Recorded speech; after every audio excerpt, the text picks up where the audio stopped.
Bismillahirrahmanirrahim. Assalamualaikum warahmatullahi wabarakatuh. Perkenalkan, nama saya Nur Hidayani, mahasiswi Biologi Fakultas Sains dan Teknologi Universitas Islam Negeri Alauddin Makassar. Baiklah, pada kesempatan kali ini izinkan saya membahas materi tentang air, tanah, udara, dan flora normal. Mikroorganisme dapat ditemukan di semua tempat yang memungkinkan adanya kehidupan. Di suatu lokasi, mikroorganisme dapat bersifat transit, yaitu bertempat tinggal sementara, atau juga dapat bersifat endogenus, yaitu sudah menetap beberapa turunan. Hal ini karena mikroorganisme tersebut dapat bertahan pada kondisi dengan lingkungan yang buruk sekalipun. Adapun habitat alam dari mikroorganisme yang pertama yaitu tanah. Tanah merupakan sumber yang kaya akan mikroorganisme. Kebanyakan mikroorganisme bersifat apatogen bagi manusia.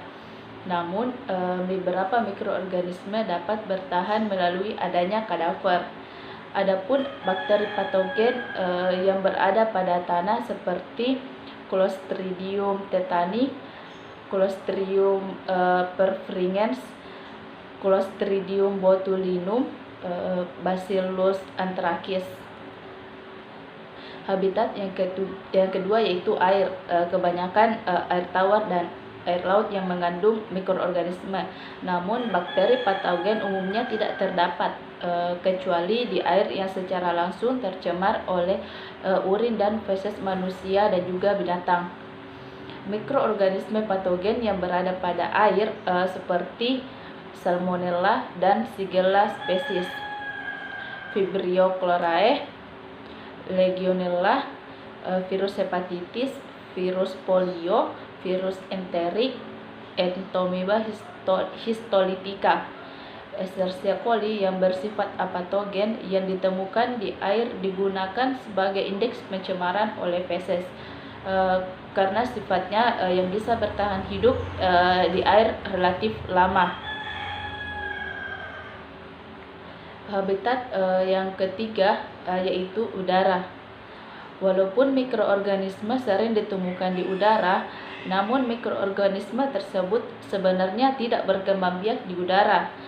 Udara luar jarang mengandung kuman patogen karena adanya efek pengeringan ozon dan radiasi ultraviolet.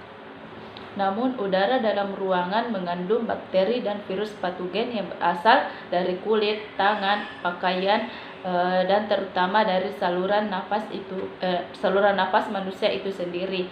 Habitat yang keempat yaitu makanan. Dalam hal ini susu dari sapi normal yang diperas secara asepsis masih mengandung 100 sampai 1000 mO non patogen per milinya. Kadang terdapat mikroorganisme patogen yang mungkin berasal dari sapi yang sakit atau pemerahan, yaitu antara lain Mycobacterium tuberculosis, Salmonella, Streptococcus, Corynebacterium diphtheria, Shigella, Brucella, dan Staphylococcus penyebab keracunan makanan. Pasteurisasi susu dan pemusnahan hewan yang sakit telah menurunkan insiden penyakit yang berasal dari susu. Selanjutnya yaitu flora normal. Tidak semua mikroorganisme menimbulkan penyakit patogen pada manusia. Beberapa jenis mikroorganisme secara tetap menghuni bagian tubuh tertentu pada manusia yang sehat, yang dinamakan dengan flora normal.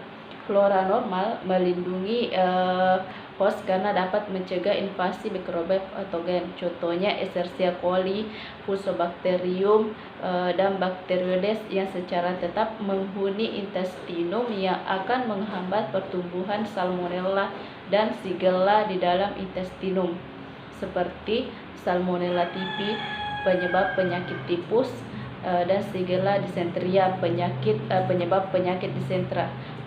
Flora normal dapat bersifat patogen jika mikroorganisme tersebut tidak berada pada habitat aslinya. Contohnya Streptococcus viridis, flora normal saluran pernapasan atas yang bila masuk ke aliran darah setelah ekstraksi gigi dapat sampai ke katup jantung yang abnormal dan mengakibatkan subakut bakteria endokarditis.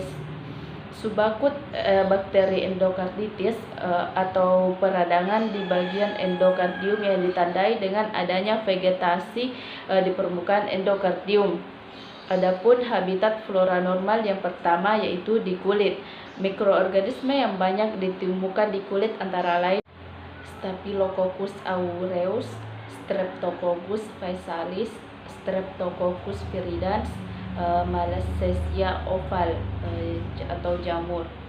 Habitat yang kedua yaitu mulut dan saluran pernapasan bagian atas. Mikroorganisme yang banyak ditemukan di mulut antara lain Staphylococcus aureus, Staphylococcus epidermidis, Streptococcus viridans, Streptococcus pyogenes pada 5-10% mulut normal, Streptococcus pneumonia yang terdapat 25 dan terdapat pada permukaan gigi 25% orang normal. Enterococcus, Neisseria berpigmen, Escherichia coli, Borrelia refringens. Adapun mikroorganisme yang banyak ditemukan di saluran napas seperti Staphylococcus epidermidis, Haemophilus influenza, Neisseria meningitis, Candida albicans atau jamur. Yang ketiga yaitu saluran pencernaan makanan. Daerah saluran pencernaan makanan yang mengandung banyak mikroorganisme adalah usus besar, esofagus, dan lambung, kecuali pada saat penelangan makanan, umumnya steril atau mengandung kurang lebih.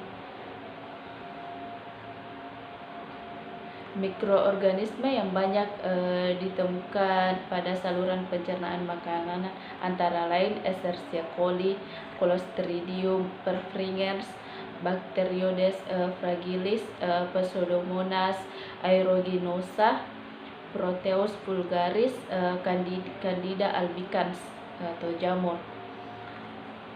Habitat flora normal yang keempat yaitu uretra. Mikroorganisme yang banyak ditemukan antara lain Escherichia coli, Staphylococcus epidermidis, Lactobacillus sp, Streptococcus haemolyticus, Haemophilus vaginalis, Ureaplasma urealyticum, Candida albicans. Lagi-lagi adalah jamur. Corynebacterium cerosis, Moracella sp, Streptococcus non haemolyticus. Sekian dari saya, kurang dan lebihnya mohon dimaafkan. Wabillahi taufiq wal hidayah. Wassalamualaikum warahmatullahi wabarakatuh.